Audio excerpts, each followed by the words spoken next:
Hey everyone! Alright, let's talk about Rise of the Ronin, because holy cow, this game is something else. If you've been waiting for a game that feels like it was made just for you, this might be it. Koei Tecmo knocked it out of the park with this one, and I'm here to break it down for you. So the game starts off with this insane cinematic that throws you right into the middle of 19th century Japan.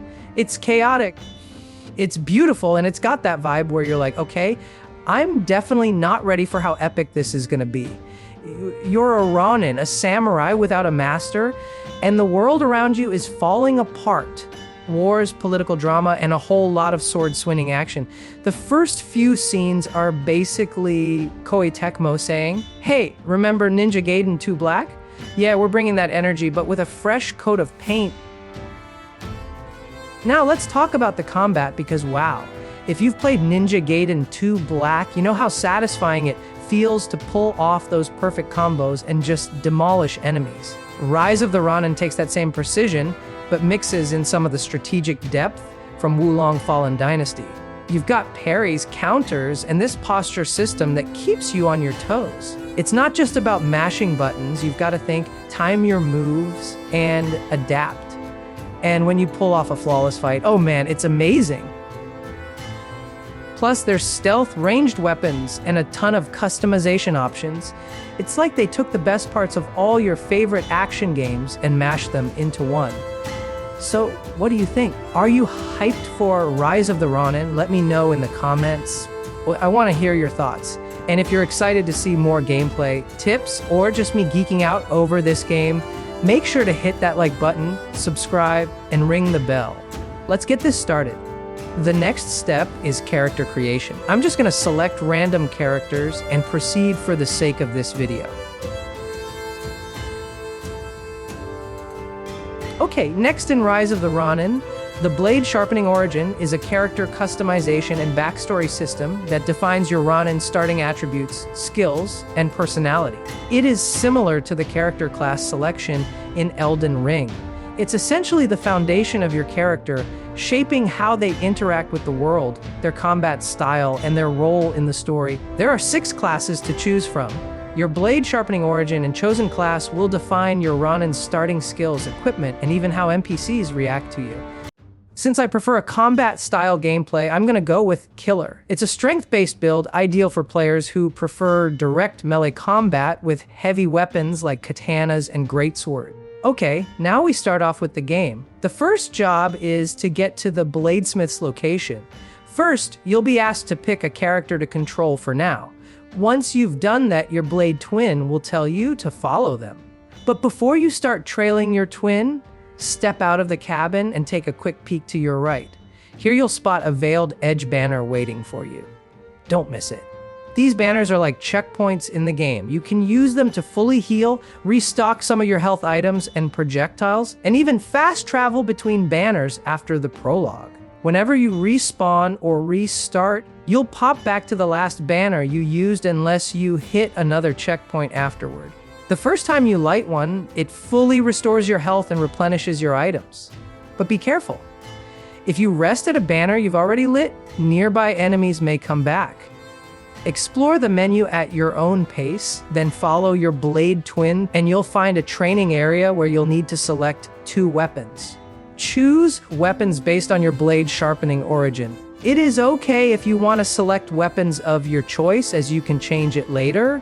You will also discover new weapons out on missions. Okay, now you can test these weapons on the straw dummy and follow the instructions on screen. Once you're done with that, go speak with your Blade Twin to continue.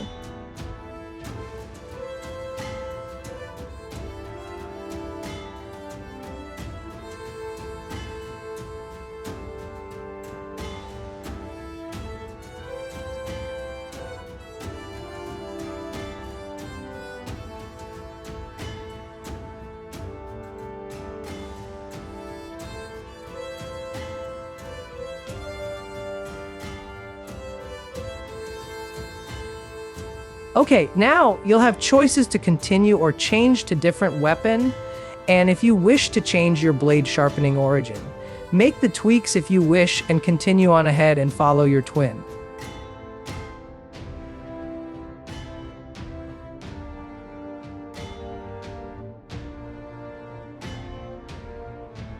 You will face your first opponent here. Just a very easy fight to familiarize yourself with the controls.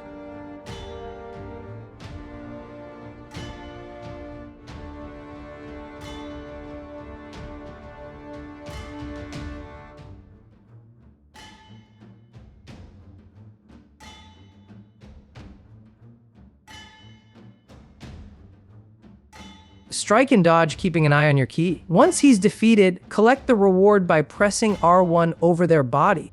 You've just picked up a medicinal pill, which will automatically be assigned to the controls.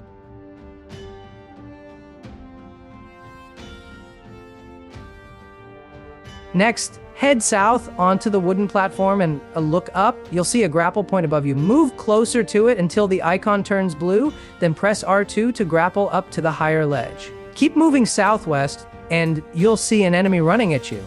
Then, a prompt will pop up with instructions on how to use martial skills.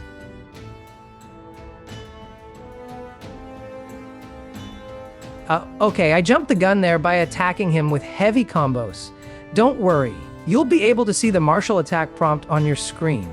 Martial skills are super strong attacks that hit harder and drain a lot of the enemy's ki or stamina. But be careful, they take longer to pull off and use up more of your own ki compared to regular attacks.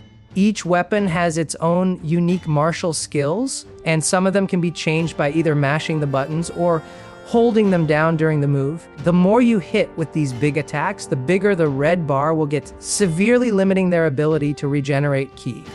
With enough ki damage, you can break your enemy's stance and leave them vulnerable to subsequent attacks. Just remember not to use up all your ki or you'll be defenseless against any incoming attacks. Okay, so from here, as you follow your blade twin, and you'll soon come to a wooden bridge, you'll need to cross it to keep moving forward in the story, but if you want, you can also jump into the pond below to grab some resources like shells and gypsum.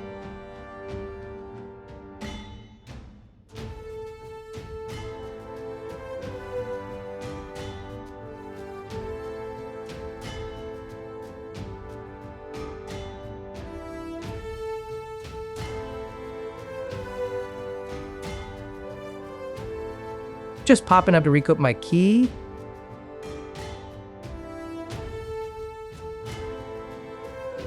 Done.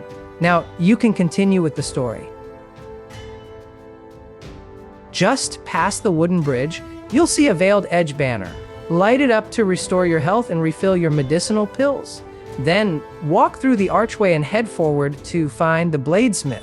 This will trigger a cutscene, and then you will start your final training. After the cutscene, you'll fight your blade twin and learn about countersparks. Countersparks are parries that let you deflect enemy attacks, but unlike blocking, they use up some of your ki.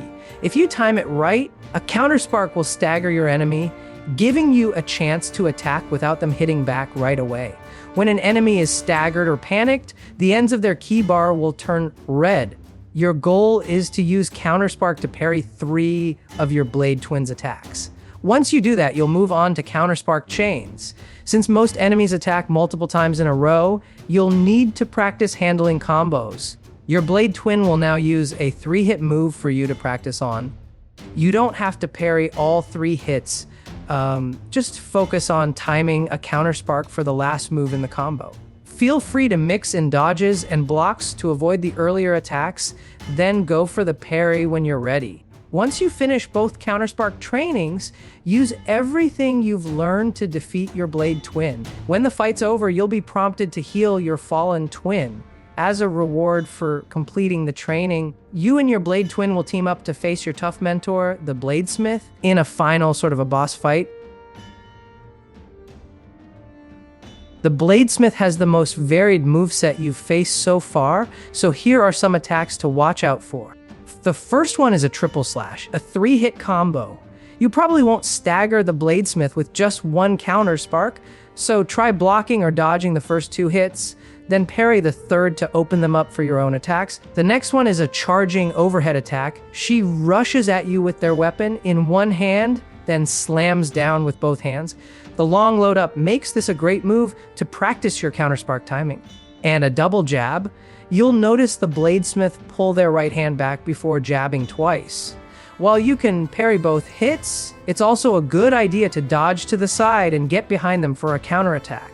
Now, let's talk strategy. First, play defensively. Focus on reacting to the Bladesmith's moves rather than rushing in. This will help you learn their patterns and find openings to strike. Second, aim to drain the Bladesmith's ki to break their stance. Once their ki bar turns red, go in for a critical hit to deal big damage. Once you've taken the Bladesmith down to about 70% health, it's a good idea to start switching between your two characters often. Okay? Use one character to draw the Bladesmith's attention, then quickly switch to your Blade Twin to land some hits while they're distracted. This lets you attack more aggressively without worrying as much about taking damage. After you defeat the Bladesmith, she'll give you a mission. Sneak onto the black ships docked in Yokohama, steal the secret from Commodore Perry, and then assassinate him. At this point, you'll get to choose between two dialogue options. Don't worry too much about the options. Both choices move the story forward, so just pick whichever feels right. Let's continue to the mission. Sorry that there's no game audio, it's not intentional. I don't know what I'm doing wrong. Game capture isn't working as intended.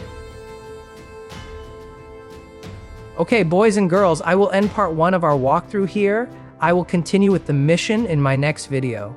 If you enjoyed the video, let me know in the comments and subscribe for more content. See you soon.